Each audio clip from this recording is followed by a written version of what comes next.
그런 말씀에는 능력이 있습니다. 하나님의 약속에는 능력이 있습니다. 기도에는 응답이 있고 예배에는 열정이 있는 것입니다. 저는 오늘 이 시간 여러분들을 축복합니다. 말씀의 능력을 경험하시고 기도의 응답을 경험하시고 예배의 열정이 회복되는 오늘의 이 예배가 될 수 있기를 주님의 이름으로 축복합니다. 여러분, 신학자들이 구약에서 대표적으로 꼽는 세 가지의 언약, 세 가지 약속이 있습니다. 그 첫 번째 언약이 아브라함과 맺으신 언약입니다. 갈대아 우르라는 지역에서 우상을 팔며 생계를 유지하고 살아가고 있었던 아브람, 아버지 데라의 죽음을 슬퍼할 것도 없이 하나님께서 아브라함에게 찾아오셔서 한 가지 약속을 건네십니다. 내 고향 친척 아버지 집을 떠나 내가 내게 보여주는 땅으로 가라. 그러면 내가 너를 큰 민족으로 만들겠고 내가 내게 복을 주고 내 이름을 크게 할지니 내가 복의 근원이 될 것이다. 바로 축복의 통로가 될 것이라는 하나님의 부르심이었습니다. 아브라함의 나이 75세. 새로운 도전을 한다는 것은 무모해 보였지만 아브라함은 어디로 가야 할지 모른 채, 갈 바를 모른 채 오직 하나님의 말씀만을 의지하여 미래에 대한 막막함 속에서 믿음으로 하나님의 부르심에 순종했습니다. 하나님은 아브라함의 믿음을 보시고 아브라함에서 아브라함, 바로 열국의 아버지로 영적인 정체성을 바꿔주셨죠. 그리고 그에게 약속 하나를 해주셨습니다. 내가 너를 크게 번성하게 하겠다. 내가 너로 말미암아 나라들을 세울 것이고 왕들이 너를 통해 나오게 될 것이다 라는 약속. 하나님과 아브라함 사이의 영원한 약속, 바로 영원한 언약이 세워진 것이죠. 어려워서 못할 일이 없으신 여호와 하나님, 인간의 생사화복을 주관하시고 이 땅을 통치하시며 열방을 다스리시는 여호와 하나님께서 100세가 되었던 아브라함, 그 태문이 닫힐 것 같았던 90세가 된 사라의 가정에 아들 이삭을 주셨습니다. 그의 이름은 웃음. 늘 그의 가정에 웃음이 있었을 뿐만 아니라 온 열방에 하나님의 웃음을 주시기 원했던 그 아름다운 하나님의 프로젝트였죠. 우린 여기서 한 가지의 깨달음을 합니다. 하나님의 약속은 반드시 이루어진다. 우리 같이 한번 선포합시다. 하나님의 약속은 반드시 이루어집니다. 거짓이나 변개함이 없으신 여호와 하나님, 하나님께는 불가능한 일이 없으시죠. 하나님은 불가능을 가능케 하시는 분이십니다. Nothing is impossible. 언제나 우리 삶 가운데 불가능을 가능케 하신 하나님, 죽은 자를 살리시고 없는 것을 있는 것처럼 부르시며 오늘도 우리의 삶 속에 너를 통해 하나님의 나라를 이룰 것이라고 말씀하실 때 오늘 우리 마음에 어떤 마음이 드는가? 바로 우리 마음에 믿음이 드는 것이죠. 구름 기둥으로 밤에 불 기둥으로 언제나 불철주야 우리의 삶을 다스리시고 보살피시며 아브라함에게 주셨던 그 약속을 오늘도 우리에게 주시는 하나님께서 오늘 우리에게 말씀하십니다. 내가 너로 큰 민족을 이루겠다. 신학자들이 구약에서 대표적으로 꼽는 두 번째 약속은 무엇인가? 바로 출애굽을 하고 3개월이 지난 후 출애굽 1세대들에게 시내산, 이 호렙산에서 맺으셨던 언약입니다. 하나님께서 이스라엘 민족의 신음소리를 들으셨습니다. 그리고 하나님의 아름다운 일을 이루기 원하셨죠. 아브라함과 이삭과 야곱과 맺었던 언약을 기억하셨습니다. 그들의 압제와 그 죽음의 땅 가운데 애굽에서 이스라엘 백성들을 구원하기 위해 모세라는 한 사람을 콜링하셨어요. 그 모세라는 사람은 살인이라는 중죄를 지었습니다. 도망자 신세가 되어버렸습니다. 죄책감과 두려움 속에 심리적인 안정을 잃고 있었던 모세.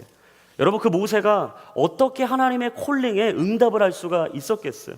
엑소더스, 출애굽이라는 하나님의 거대한 프로젝트가 어떻게 그의 마음에 들어올 수가 있었겠습니까? 당연히 모세는 두말할 나위 없이 이런 자의 하나님의 콜링을 거부합니다.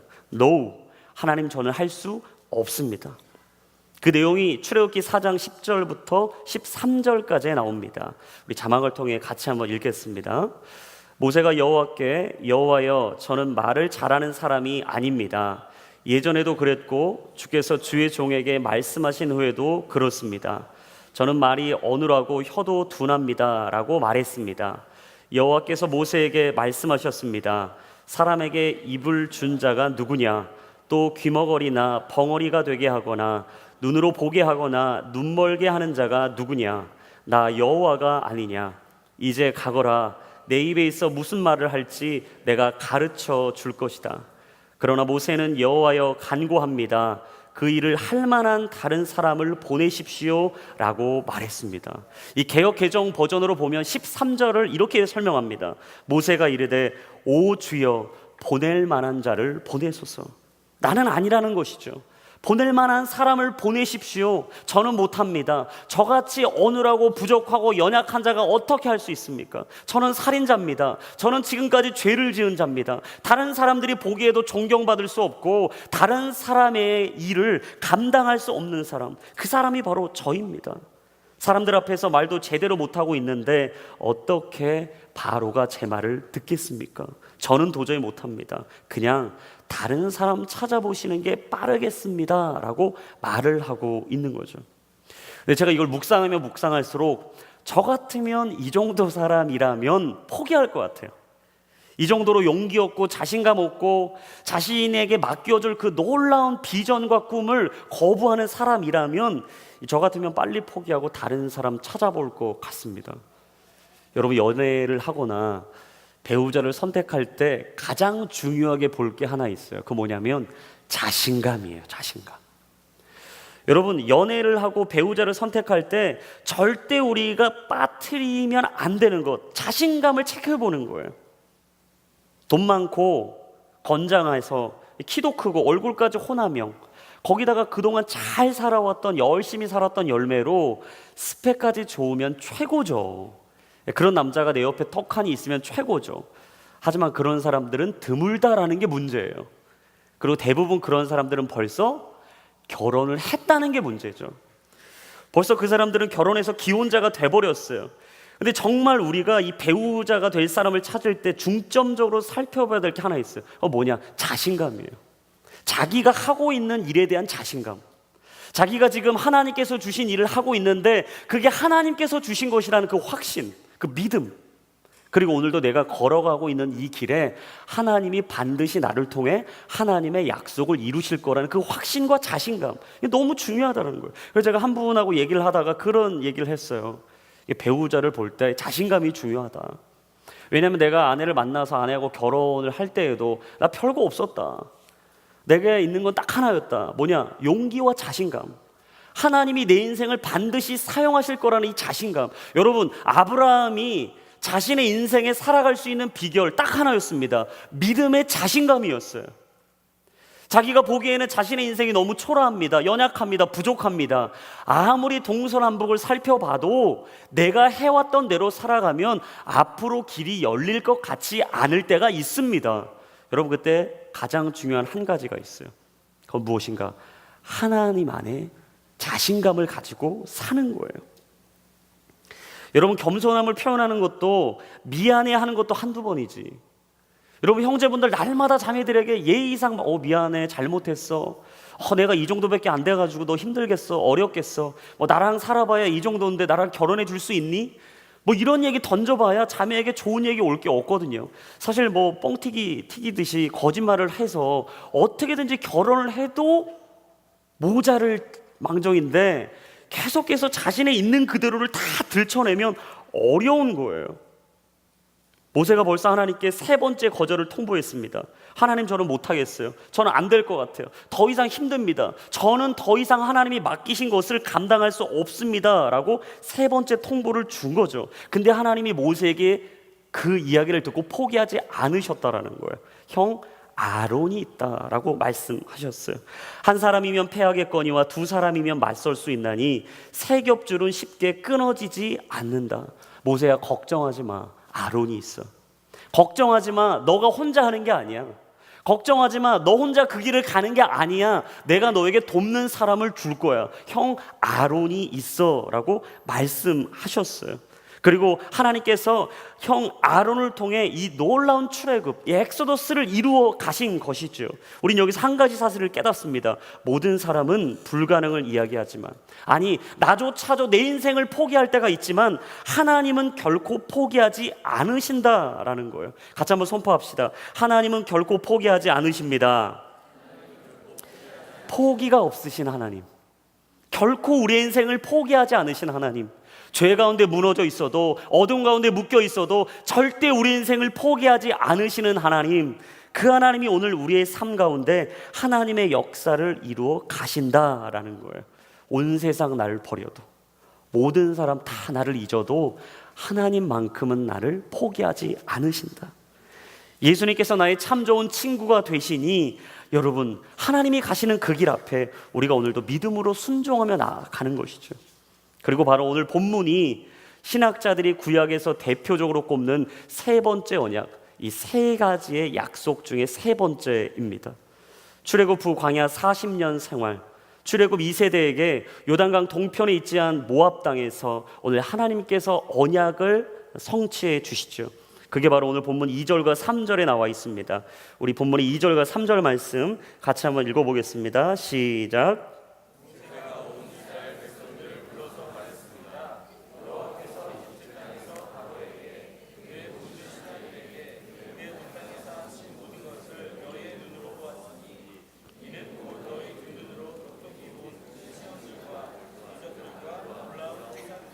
자, 여기서 보시면 아주 중요한 말이 나오죠. 하나님께서 행하시는 일을 너희가 두 눈으로 똑똑히 보았다. 여러분, 인생은 보는 게 중요합니다. 인생은 무엇을 보느냐에 따라서 방향이 좌우됩니다. 봐야 할 것을 보면 사는 것이고, 보지 말아야 할 것을 보면 죽는 것입니다. 그래서 사람들이 여행을 가는 이유가 뭐죠? 이 숨막힌 일상을 탈출하는 거예요. 이 스트레스로 가득 찼던 내 일상에서 새로운 곳을 보기 위해서 떠나는 것, 그게 바로 여행이에요. 너무 힘들고 답답하고 어려웠는데 여행을 떠난다는 생각만 하고 상상만 해도 이 아드레날린이 막 분비되는 거죠.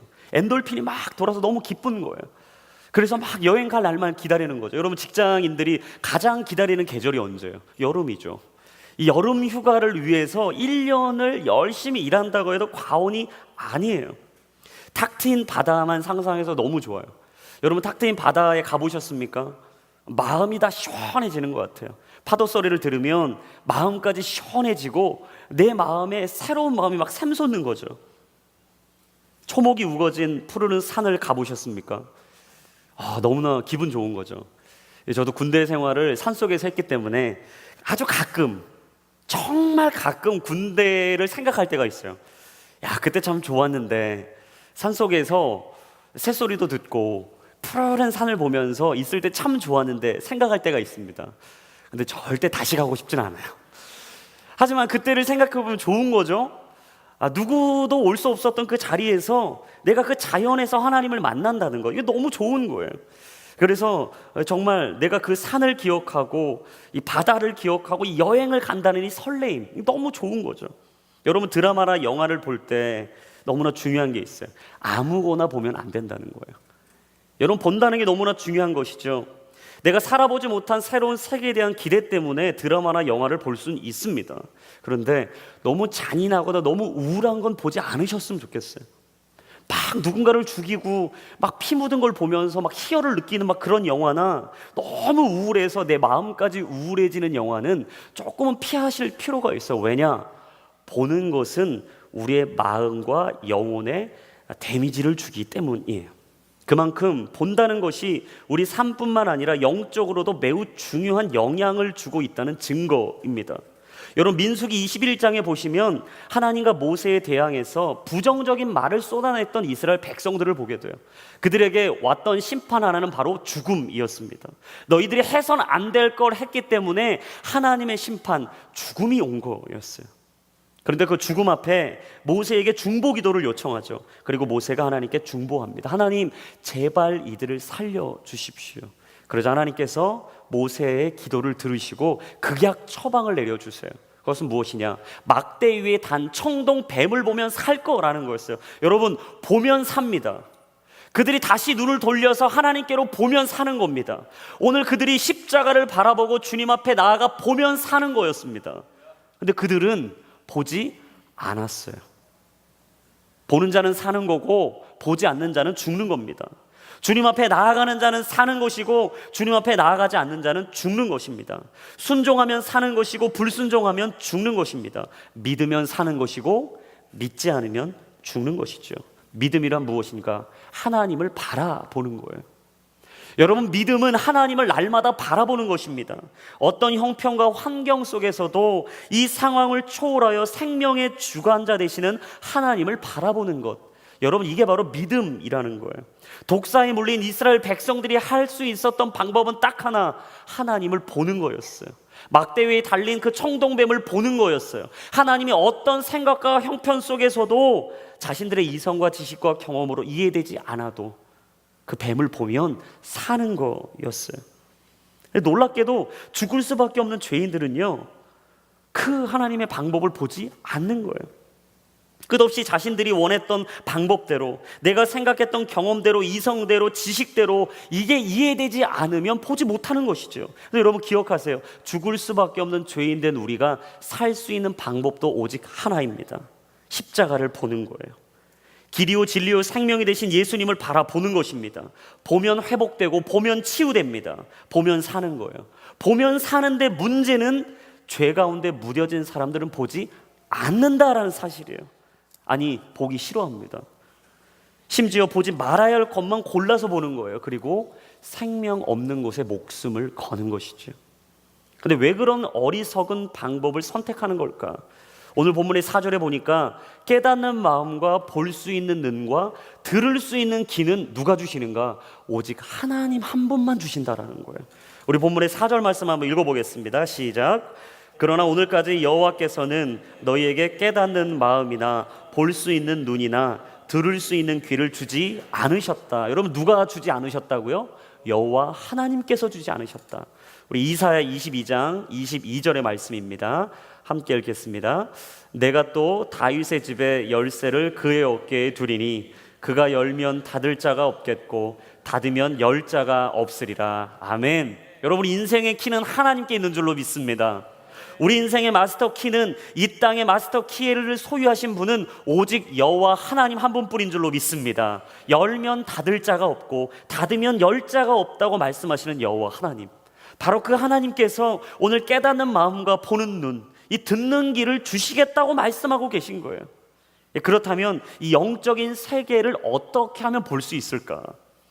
바로 영적으로 거듭나야 하는 것이죠.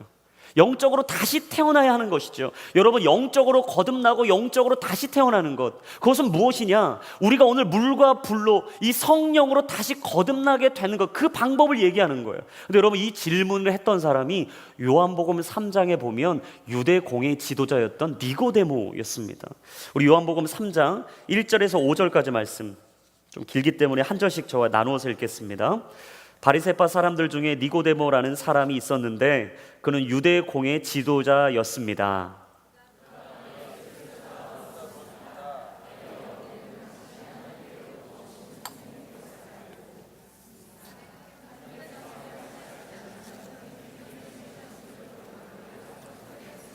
예수께서 그에게 이렇게 말씀하셨습니다. 내가 진실로 진실로 내가 말한다.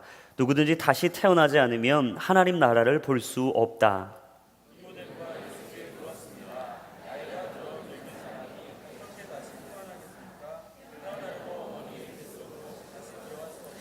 예수께서 대답하셨습니다. 내가 진실로 진실로 내게 말한다. 누구든지 물과 성령으로 태어나지 않으면 하나님 나라에 들어갈 수 없다. 아멘. 여러분, 누구든지 거듭나지 않으면, 물과 성령으로 다시 태어나지 않으면 하나님 나라를 볼 수도 없고 하나님 나라에 들어갈 수도 없다. 바로 영적인 눈이 열리고 들을 수 있는 귀가 열려서 우리 안에 깨닫는 마음이 생길 수 있는 방법은 오직 하나라고 말씀하시는 거예요. 그건 뭐냐? 물과 성령으로 거듭나는 것이다. 여러분, 물은 뭡니까? 이 더러우면 뭘로 씻어요? 물로 씻는 것이죠. 여러분, 우리의 더러운 이 지저분해져 있는 이 죄악된 삶 어떻게 씻을 수 있는가? 하나님의 성령의 물로만 씻을 수가 있는 거예요. 근데 여러분, 불은 어떤 것이죠? 지저분해 있는 모든 것을 다 태워버립니다. 내가 해결할 수 없는 것을 불은 태워버리는 거예요. 완전히 제로 만들어 버리는 것이죠. 바로 성령의 불은 무엇이냐? 내 안에 있었던 모든 불순물을 다 제거해 버리는 거예요. 여러분, 오늘 이 시간 선포합니다. 여러분 인생 가운데 지저분하고 더럽고 하나님과의 가로막고 있었던 걸림돌, 이 막힌 담들이 있었다면, 지저분했었던 삶의 모습이 있었다면 오늘 물과 불로 다 태워지고 깨끗이 씻어지기를 주님의 이름으로 축원합니다.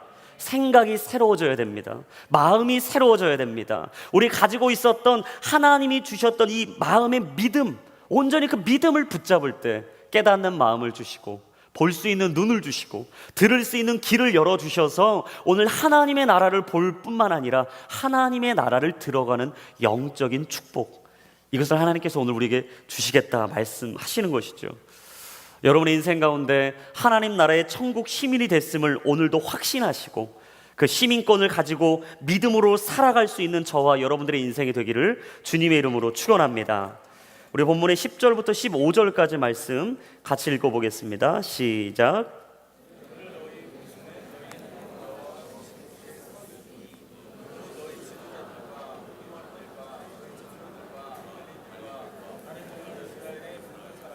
너희 자식들과 너희 아내들과 너희 진영 안에 살면서 너희 나무를 패고 너희 물을 길어오는 이방 사람들이다.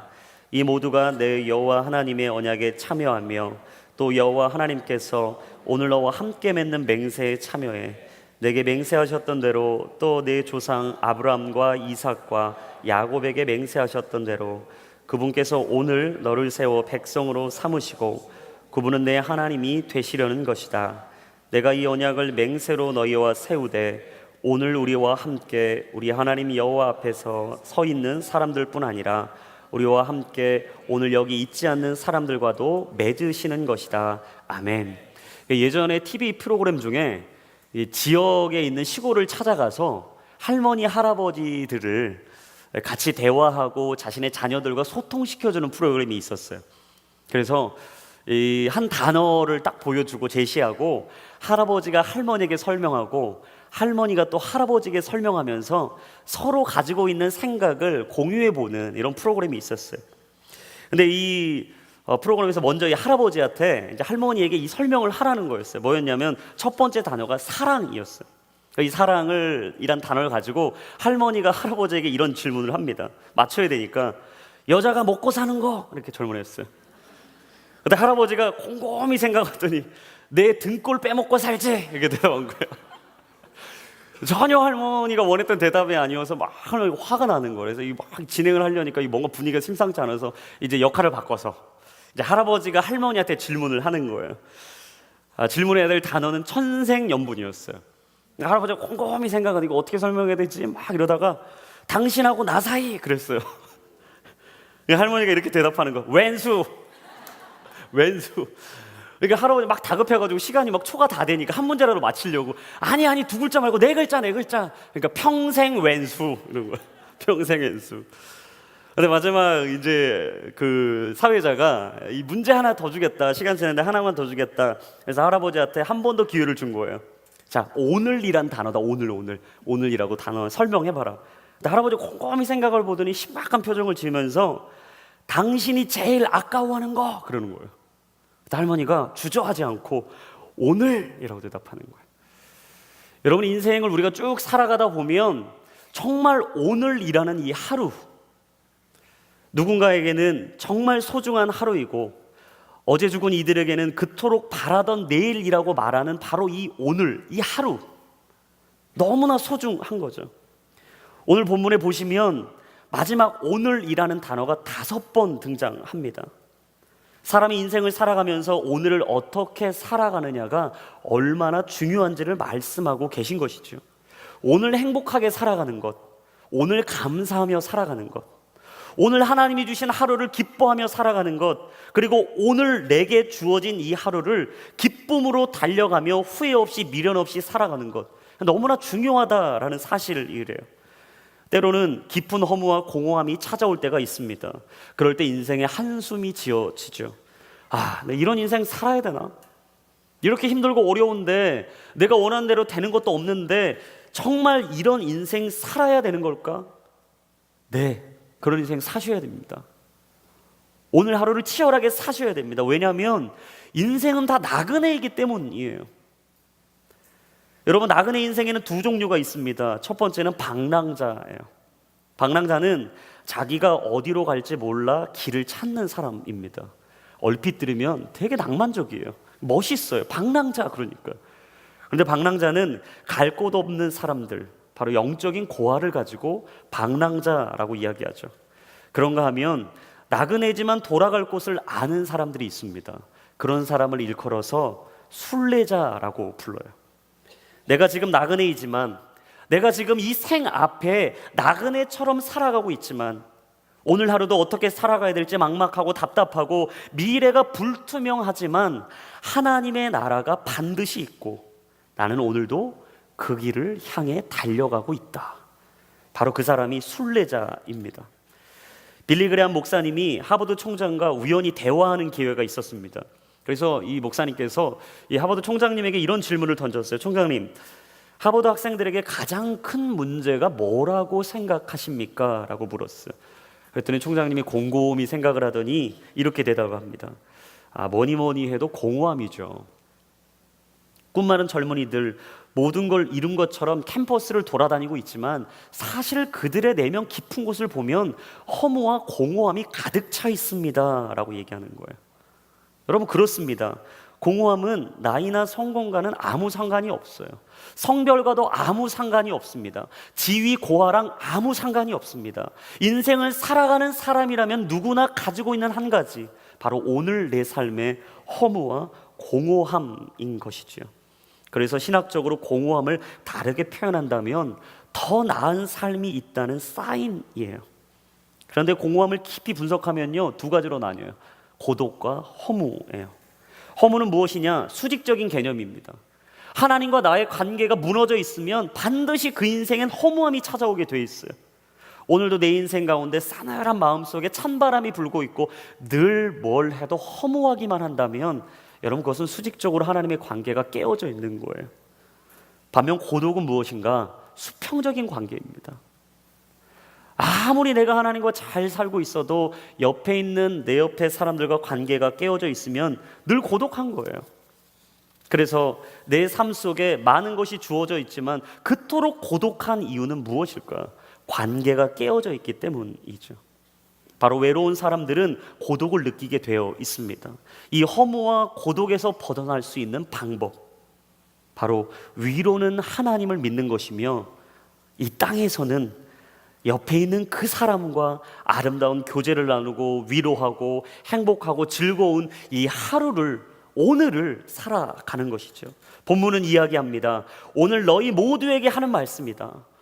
오늘 너를 세워 백성으로 삼고 내 하나님이 되시려는 것이다.